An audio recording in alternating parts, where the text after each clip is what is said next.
Hello, this is John Paval with Access Arts Live. It's Monday, April 14th, 5 o'clock in the late afternoon here in Europe, 11 in the morning on the East Coast, 8 a.m. on the West Coast.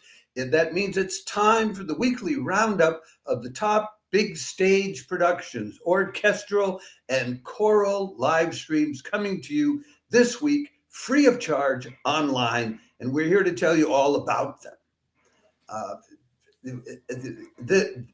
There's not a great deal of live streaming of orchestral works this week, as far as we can tell. However, I should add a little caveat to that. Especially in Germany, there's a reorganization of live streaming of orchestral works going on, and a number of German orchestras which have been live streaming on their own channel are now going to be live streaming on the ARD Classic channel. So you can look that up during the week if you're looking for live streams coming from German orchestras. But unfortunately, we don't have any advance information of any live streams being done by ARD before the month of May. And yet, this past weekend, they did several, which we had no advance info on. So I can just imagine if it's difficult for us to find the info and we're working on it regularly, it could be even more difficult for you. That being said, we have great stuff going on this week. We have the Bach St. John Passion at the end of the week. We've got a newly composed trombone concerto at the beginning of the week, being played by the trombonist who commissioned the work in the presence of the composer. So that'll be great. We've got a Mahler symphony, and I'm not a great fan of Mahler, but we have two divas who are singing in it, and it's worthwhile to tune into that one by the Boston Symphony later this week, just to hear these two marvelous soprano and mezzo-soprano singers. So let's get to it. But before anything else, I want to remind you of something else, and it's let me do first the typical reminder. You know, if you want to keep getting this, if you want us to continue providing you with more than 1,000 live links to live performances online in 2025, if you're watching this on Facebook, click the like the video button. If you're watching on YouTube, subscribe. And if you're watching on any of our other 5 platforms, we're glad so many of you like the videos, but we would like you to like us. That is, follow and or subscribe to us on X, TikTok, Instagram, Threads, and or Linked. And then you'll be ready to go and be sure of getting notified about all the reports we give you all week long about live streams going on. Now, the other thing I want to tell you about is that although this live stream on my part is about big stage productions, today, Monday, April 14th, Wigmore HALL is doing a lovely live stream. It's Liza Ferschtman on the violin, Enrico Pace or Pace on the piano. Not sure if they're using English pronunciation or a more Latin pronunciation. They're doing a lovely concert of Britten, Franck, Mark Simpson, Shostakovich, and Ysaÿe. That's at 7:30 p.m.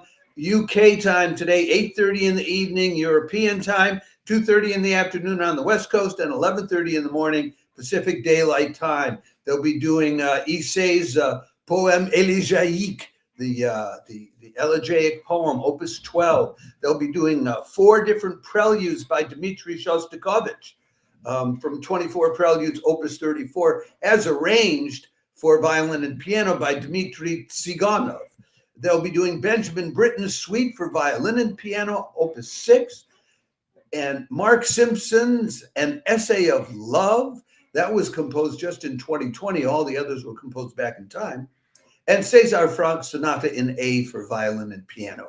I commend that to you. It's always high quality. We will give you the link to that with the orchestral links as well. But I wanted to include it at the beginning of this roundup so that you would know about it and can check it out later today. That'll be in about 3.5 hours. Now let's move on to the 4. That's right, count them, 4 big stage productions we have for you this week. First, up-and-coming conductor Zakhar Nikiforov leads the Tomsk Philharmonic through another Tchaikovsky ballet. This time it's the Nutcracker, Thursday evening, April 17th in Siberia. But that's 1 p.m. in European time on Thursday. Zakhar Nikiforov has conducted ballet with the Tomsk Philharmonic before.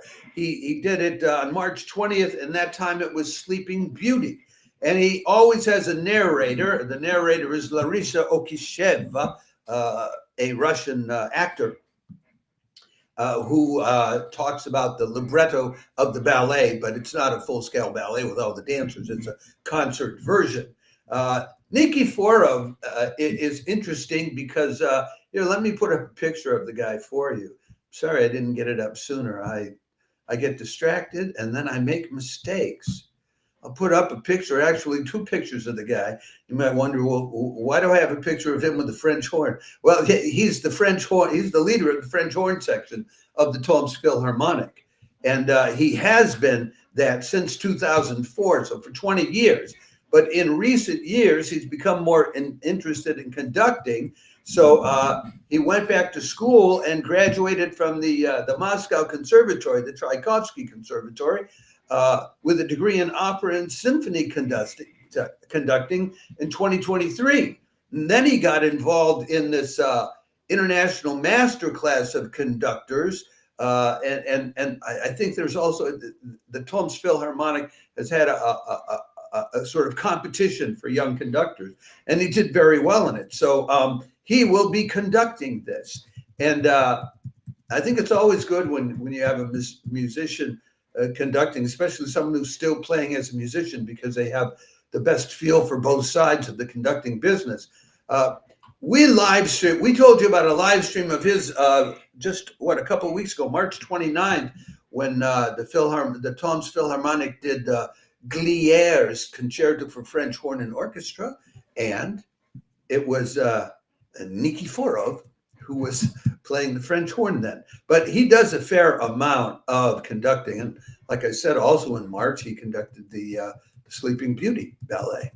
So that's on more early in the day in Europe and the United States on Thursday the 17th. And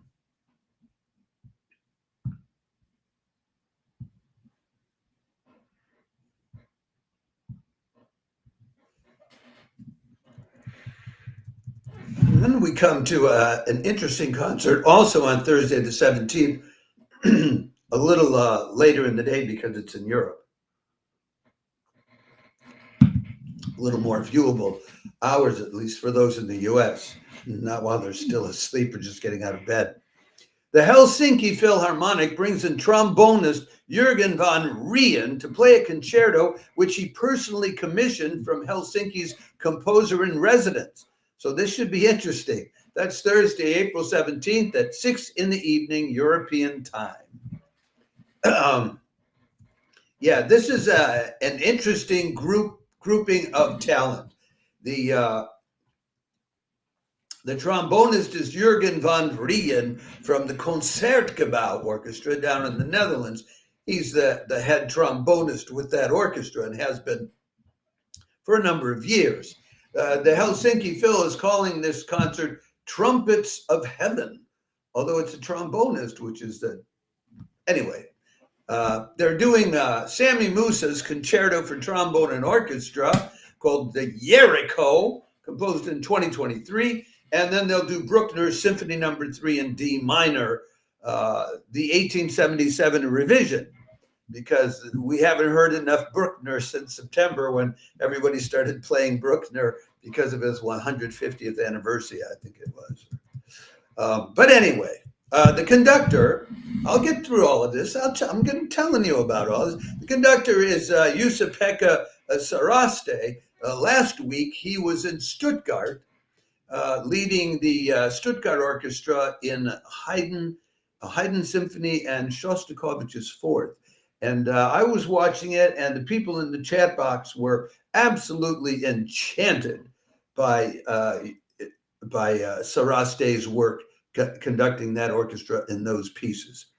And so, and many of the people that frequent some of these check boxes regularly, they know a whole lot more about music than I do. I just have what I like and what I don't like. I'm like an ordinary middle-class concert goer. So I go, on a regular basis, but I'm not a musicologist. Lyric tenor, yeah, but that's another story. Anyway, so now the Sami Musa is the conductor in residence at the Helsinki Phil this year. And now I understand. I just noticed that today. Now I understand why they've been doing so much of his music. March 6th, the Helsinki Phil did Musa's Concerto for Violin and Orchestra. That was with Dalia Stasevska at the helm. And then on March 20th, they did, and I talked a lot about it, and I just didn't, I don't know, did I realize he was a composer in residence? Anyway, they did Musa's Globe Itself Enfolding, a concerto for organ and orchestra. And in that case, it was Miguel Harth Bedoya who was conducting. Anyway, Sami Musa, he's 40 years old, was formerly composer in residence at the Toronto Symphony. He's from Montreal and works a lot with the Montreal Symphony Orchestra or the Montreal Phil, I'm not sure what it's called, but he lives in Berlin. And he has done commissions for the Concertgebouw Orchestra, where Jürgen van Rijn comes from, for the LSO, the London Symphony, the LA Phil with Dudamel there, and others. And it's tonal music. It's close to neo-romantic music, and it also has touches like film music to it. As for Jürgen van Rijn, he commissioned this trombone concerto from Sami Musa, and he's a specialist in both modern and Baroque trombone. If you didn't know that there was a Baroque trombone, now you do. And he's with the Concertgebouw Orchestra, but he's been a soloist with everybody: the Czech Phil, the Taiwan Symphony, the Tokyo Phil, Antwerp, the Orchestra de la Suisse Romande, et cetera, et cetera. And he was given years ago, already 20 years ago, they gave him the Netherlands Music Prize, which was the highest award they give out there. A lot of pieces have been composed for Jürgen, and I'm not sure if he commissioned them all. A trombone concerto by Theo Verbi, a trombone concerto by Kalevi Aho, another one by James Macmillan. And he also teaches at the conservatory in Amsterdam, and he's visiting prof at the Royal Academy of Music. He's got 5 CDs out. So this is a top trombonist playing a piece that he commissioned with a top conductor, and the composer, I'm sure, will be there in the hall, and they'll probably bring him up on stage at the end. And that's always endearing when that kind of thing happens. That's Thursday. Enjoy it.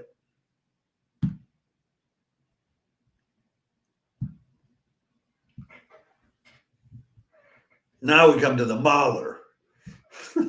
I'm not particularly a fan of Mahler, but even if you are not particularly a Mahler fan, you might enjoy hearing two divas, soprano Mia Persson and mezzo-soprano Dame Sarah Connolly, chime in on Mahler's Second with the Boston Philharmonic on Friday, April 18th at 8 p.m. Eastern Daylight Time. That's in Boston. Under the baton of the maestro Benjamin Zander. I could tell you a lot about Zander, but just about everybody knows about Benjamin Zander. He's one of these renowned, international conductors. And if you're completely unfamiliar with him, just put the name Benjamin Zander, Z-A-N-D-E-R, into your search engine, and you'll get all kinds of information. It's interesting that the program notes by the Boston Symphony talk a lot, first and foremost, about the mezzo-soprano, Dame Sarah Connolly, and less about the Swedish soprano, Mia Persson, or Mia Persson. as we would say in Swedish. It's like so much of Mahler, you have a huge orchestra, a chorus, two soloists, offstage musicians. So it's and it has an apocalyptic finale with the choir singing "Rise again, yes, you will rise again," and Mahler wrote about it very modestly about the ending. A feeling of overwhelming love fills us with blissful knowledge and illuminates our existence. So, never to overstate things. But anyway, let me tell you first about Mia Persson, because she's terrific. And once again, at least I remember, but she's the lady in red in the middle there. That's Mia Persson. And she's huge and has been. I don't mean physically. I mean, she's got a great experience. She came from the little Swedish town of Hudiksvall. Well, that's where she grew up. She was born in Örnsköldsvik. Örnskölds Bay is what that means. This is way up north. And started out, she wasn't even going to be singing. She was studying social sciences and law. She was at Stockholm University. And then she started studying music at Kulturama, which is not like the most distinguished school in Stockholm. Then went to Opera Studio 67, still not the top, and then ended up finally at the Opera Högskola here, the opera school, and it was onward and upward. So she's been a member of the Royal Swedish Opera. She's been living in London in recent decades, though, I think. And she's a lyric soprano known for roles like Susanna in Don Giovanni, Sophie in Der Rosenkavalier, Donna Elvira in Don Giovanni, Contessa in the Marriage of Figaro. And she's been praised to the skies. Her schedule this year has included Strauss's 4 last songs at New York's Lincoln Center with the New York Phil, concert performances of Der Rosenkavalier with the Tokyo Symphony Orchestra at Suntory Hall. She's done this Mahler Symphony number. She did Mahler Symphony number 4 with the Aalborg Symphony Orchestra, a Schubert and Liszt program at Wigmore Hall, and it performs, of course, at the Stockholm Concert House with Magnus Svensson. So this is a top soprano. And the interesting thing is, these two women are so different in this sense. Mia Persson doesn't even have her own website. What I was able to dig up in her history, I got that off Wikipedia. No website, nothing. Now, by way of contrast, Dame Sarah Connolly, who was a dame of the British Empire, she has her own website. And not only does she have a website with a biography, but it's not a biography. It's unusually an autobiography. And she takes you through her whole life in like 4 or 5 year steps, all the way from grammar school up till now. So anyway, she started out, I'll just tell you a little bit about her, because why not? We have time. She started out after, I think, she went to the Royal College of Music, and then after that was in the BBC Singers for a while and did a lot of touring with the composer and conductors like Pierre Boulez and all. Then she met William Christie down in the late 90s and performed on some recordings with him. Then she got invited by the New York City Opera to perform 3 different roles, and that's when her career, I think, looks to me like it really started taking off. And after that, then the San Francisco Opera had her in, but her first album she had to finance herself in the early 2000s, et cetera, et cetera. But by the time she got to the early 2000s, she's just like working regularly all the way up until now. So for the last 20 years, she's been everywhere. And she sang with the Boston Phil in 2022, singing Mahler's Das Lied von der Erde, which they remark about in the program. Not only that, but both Connolly and Persson figure on Benjamin Zander's recording of Mahler's Second with the LSO, the London Symphony Orchestra, from a few years ago. So this should be, these are two great singers singing sublime Mahler music with a chorus and a huge orchestra around them. I think it'll really be something. Whether you particularly like Mahler or not, it will be an experience of artistry. And that leaves us with one more live stream to tell you about this week in terms of major productions. And this one takes us to Brazil. That's right.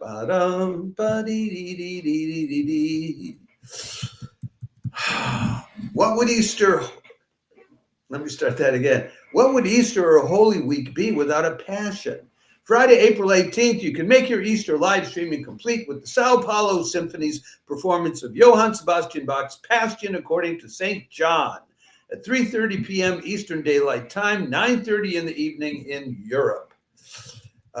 This is the St. John Passion BWV 245.